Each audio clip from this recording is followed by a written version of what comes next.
নমস্কার বন্ধুরা,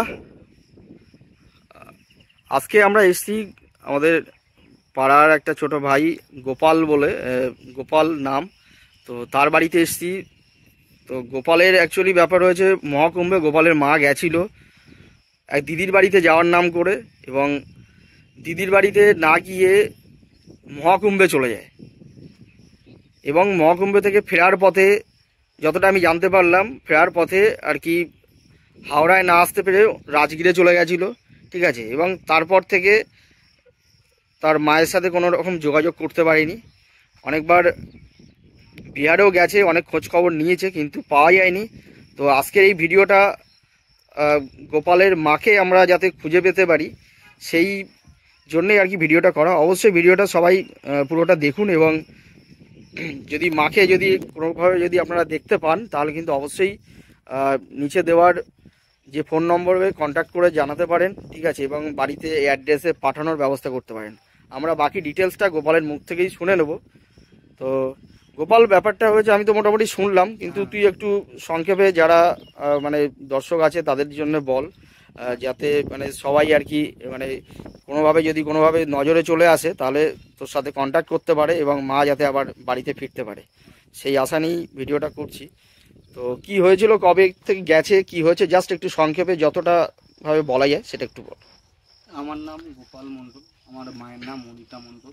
মা গত ইংরাজির 28 তারিখে ইংরাজির 28শে জানুয়ারি 2000 বা কুম্ভ মেলায় যাওয়ার উদ্দেশ্যে বাড়ির থেকে চলে যায়। তারপর থেকে মা নিখোঁজ আছে। লাস্ট মায়ের সঙ্গে কথা হয়েছিল বিহারের রাজগীরে, কথা হয়েছিল।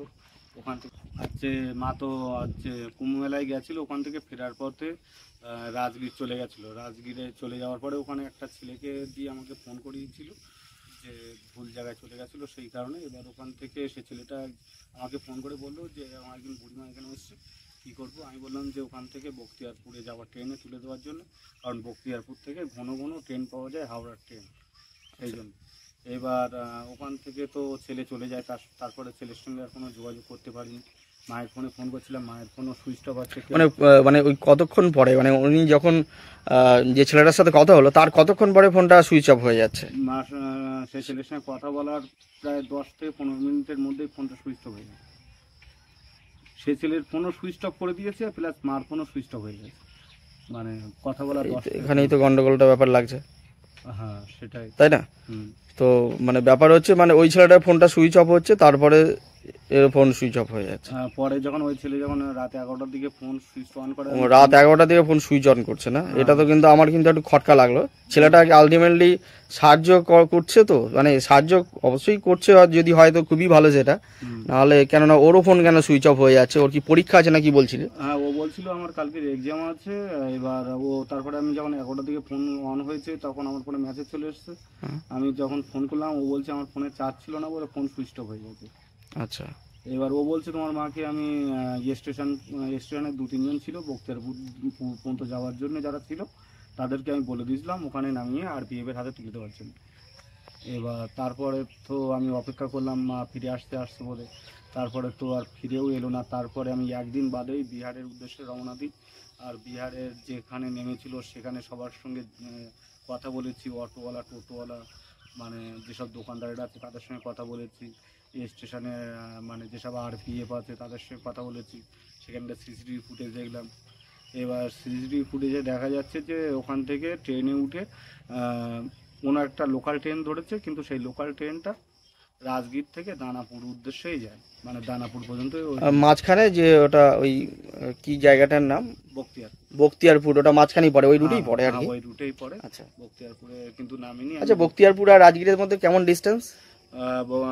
ওরকম 40 মিনিটের ডিস্টেন্স, 40-45 মিনিট, মানে খুব বেশি একটা ডিস্টেন্স, দূরত্ব নয়, কাছাকাছি পড়ছে। যাই হোক, তারপরে এবার আমি তো রাজগীরেও গেলাম, রাজগীরে CCTV ফুটেজ দেখলাম, সেখানে লোকদের সঙ্গে কথা বললাম, কোনো পেলাম না। তারপরে ওখান থেকে দানাপুর গেলাম, বখতিয়ারপুর গেলাম, সমস্ত স্টেশন চত্বরে গেলাম, গিয়ে সেখানে মায়ের ফটো দিয়ে এসছি, মানে দেওয়ালের গায়ে লাগানো, যাতে কেউ দেখতে পায়, দেখতে পেয়ে ফোন টোন করতে পারে। কিন্তু আজ পর্যন্ত কোনো ফোন টোন আসেনি। তারপরে তো যাওয়ার আগে আমি হাসনাবাদ থানাতেও আমি GD করে গিয়েছিলাম, মিসিং কমপ্লেন করেছিলাম, কিন্তু হাসনাবাদ থানা থেকে কোনো উপকার করতে পারিনি এখনো পর্যন্ত। যাই হোক, তো ব্যাপার হচ্ছে আমাদের এই ভিডিওটা করা বুঝতে পারছেন তো। আমি ইনসেটে এখানে তো মায়ের ছবিটা দিয়ে রাখছি এবং অ্যাড্রেস এবং ফোন নম্বর দিয়ে রাখছি। যদি কোনোভাবে আপনাদের যদি দেখা পাওয়া যায় বা কোনো রকমভাবে দেখেন এরকম একজনকে, তাহলে কিন্তু অবশ্যই জিআরপি বা পুলিশকে সাথে খবর দিন এবং এই অ্যাড্রেসে যে এবং এই ফোন নম্বরে কিন্তু যোগাযোগ করতে পারেন, যাতে উনি বাড়িতে ফিরতে পারেন, সেই আশা নিয়েই ভিডিওটা করা। তো বুঝতেই পারছেন, যার মানে এরকম হচ্ছে, মানে আলটিমেটলি মেনে নেওয়া যাচ্ছে না। কেননা আজকে এই 2025-এ কেউ হারিয়ে যাবে, এটা মানে ঠিকভাবে মেনে নেওয়াটা খুবই চাপের, মেনে নেওয়া যাচ্ছে না। ঠিক আছে, তো আপনারা কোঅপারেট করুন যাতে খুঁজে পেতে পারি। আর আপনারা অবশ্যই ভিডিওটাকে তো শেয়ার করতে পারেন, ভিডিওটা অবশ্যই শেয়ার করুন প্রত্যেকে, এটাই সবার কাছে রিকোয়েস্ট রাখবো। আর কোনো রকম যদি এরকম ছবিটা দেখে যদি আপনারা এরকম কাউকে যদি দেখেন, তাহলে অবশ্যই কিন্তু কন্ট্যাক্ট করুন বা পুলিশের হাতে তুলে দিন। এবং অ্যাড্রেস হতে পারে, যেহেতু বিহারে একটা ভাষা প্রবলেম, বুঝতে পারছেন যে আমাদেরই হিন্দি ভাষাতে মানে কমফোর্টেবলি কথা বলতে অসুবিধা হয়। তো গোপালের মা বাড়ির বাইরে বেরোয় না খুব একটা, তো বলেছিল অ্যাকচুয়ালি দিদির বাড়িতে যাওয়ার কথা বলে, মানে দিদির বাড়িতে না গিয়ে কুম্ভ মেলায় চলে গেছিলো। হয়তো বাড়ি থেকে বললে হয়তো যেতে দেবে না বা কিছু একটা নিজে ভেবেছে, তাই তো হয়েছে নাকি? হ্যাঁ, তো সেটাই হচ্ছে ব্যাপার। তো যাই হোক, এখন যেটা হয়ে গেছে সেটা নিয়ে তো আর কিছু করার নেই। আমরা এখন মাকে মানে ফিরে পেতে চাই, সেটা আপনাদের হেল্প চাই।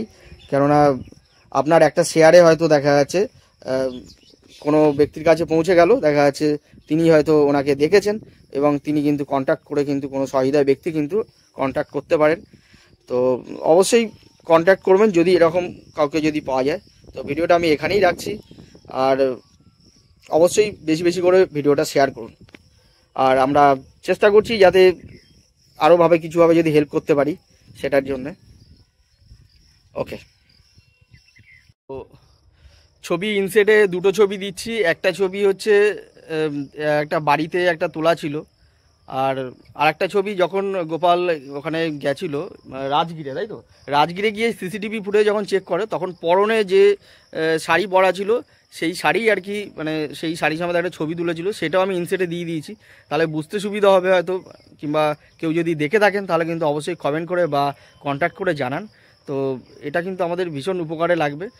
তো আর কেউ অবশ্যই মানে কন্ট্যাক্ট করবেন এবং কমেন্ট করেও জানাতে পারেন যেভাবে আপনারভাবে কন্ট্যাক্ট করা যায়। এবং অবশ্যই যদি দেখেন তাহলে কিন্তু অবশ্যই আশেপাশের যে পুলিশ স্টেশন আছে সেখানে গিয়ে আপনারা কিন্তু মানে ওনাকে দিয়ে যাতে বাড়িতে পৌঁছতে পারে এইটুকু কিন্তু ব্যবস্থা অ্যারেঞ্জ করে দিতে পারেন। আর কন্ট্যাক্ট করলে তো আমরা তো আছি, আমরা যতটা সম্ভব আমরা মানে পেয়ে যাব। আর সবথেকে ভালো হবে যদি দেখেন তাহলে অবশ্যই থানায় গিয়ে কন্ট্যাক্ট করে ওনাকে দিতে, যাতে মানে এই অ্যাড্রেসে পৌঁছতে পারে। ঠিক আছে, তো এটাই বলার ছিল। আর ঠিক আছে, ভিডিওটা এখানেই শেষ করছি, বেশি লম্বা করবো না। ওকে।